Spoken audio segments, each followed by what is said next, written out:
Hey, it's the Shelley Winter Show. Live, local, topical, relevant. Oh, by the way, be back on tomorrow morning, 9 to noon for Mark Aram. He's out sick again tomorrow, so I'll be back on tomorrow. Is Wednesday, and I believe he's going to be out for the week, so I'll be on for Mark Aram every day this week, and then doing my show 7 to 9. So doing a little double duty this week. Magic Mike, I heard you on traffic last night. When I got home, you were doing traffic. Yes, I was. Is that where you started in traffic? I guess you say that. Yeah, now you're doing double duty. Sure. Like me. Sure. Yeah, exactly like you. Yeah. Like me, doing double duty. Yeah. The African Americans. Yeah. Mm-hmm. Yeah. I know who'll do it. Mikey will do it. Give it to Mikey. Give it to Shelley.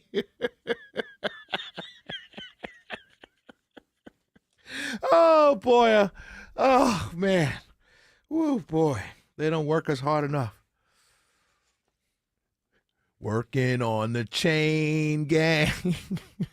Swing low, sweet chariot. Mike's not joining me in the laughter, so I'm going to stop now.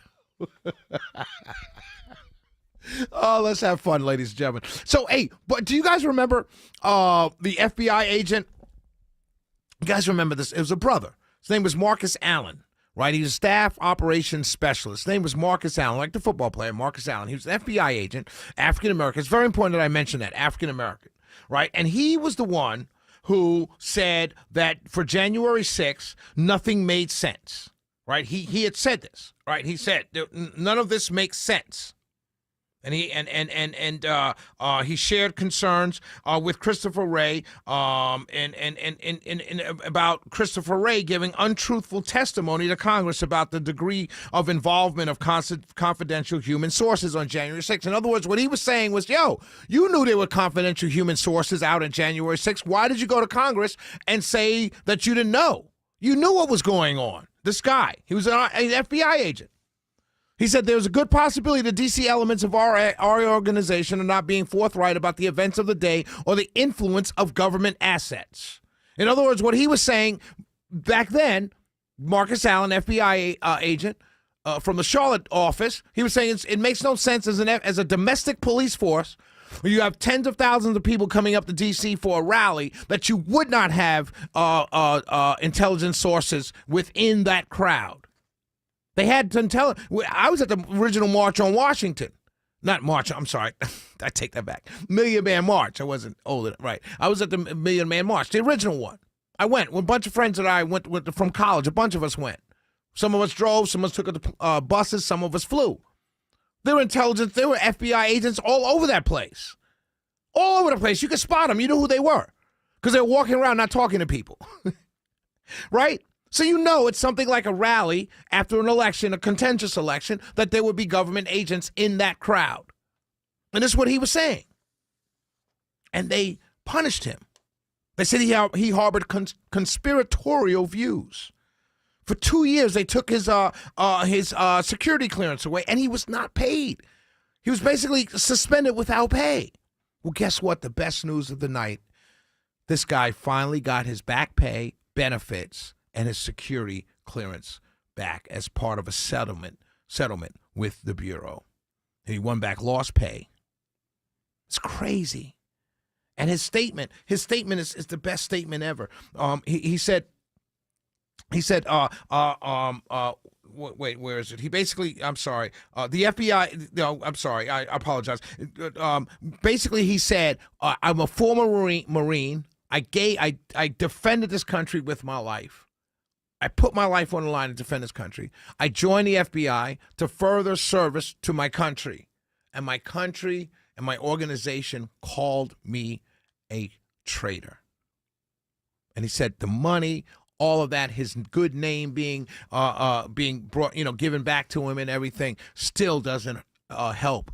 It still hurts him that this country would call him a traitor, simply for pointing out what many of us would say is the obvious. I'm working very hard, by the way, to get FBI agent Marcus Allen on the show, so please wish me luck in that. But this is great news for many of us. Great news.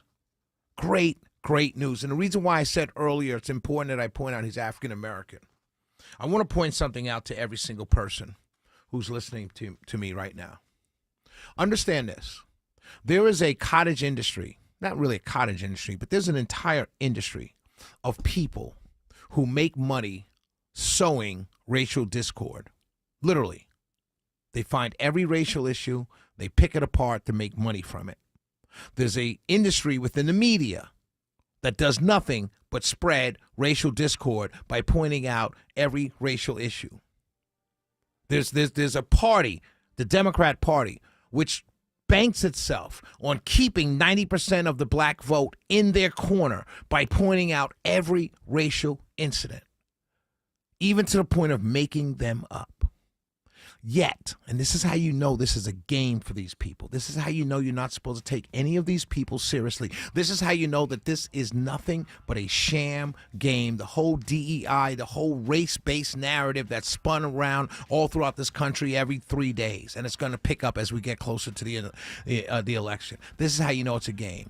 Not one of these people, not Ben Crump, not NAACP, not Al Sharpton, none of these people, none of the media outlets, none of these people, not the Breakfast Club, not Roland Martin, none of these people that make all of their money sowing racial discord and making race issues up as they go along in order to create for themselves a paycheck and perceived power. None of them stepped up to the plate for brother Marcus Allen of the FBI.